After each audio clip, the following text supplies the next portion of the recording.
Ramai Gen Z takut satu perkara, bukan hutang, bukan gaji kecil, tapi takut kalau Mak Noh nampak mereka sedang beli air maca.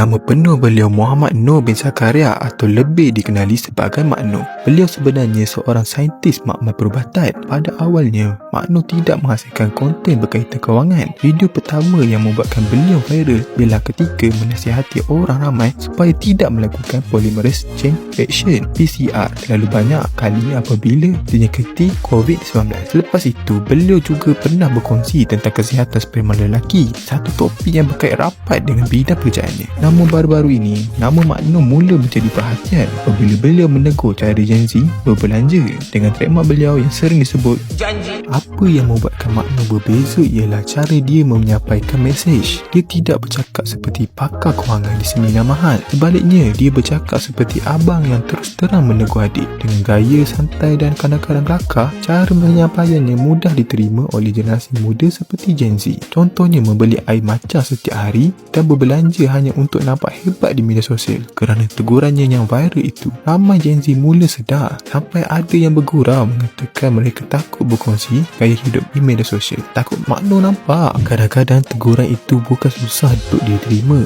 tetapi cara menegurnya yang menentukan sama ada orang mahu mendengar ataupun tidak. Ada ke Gen Z di sini?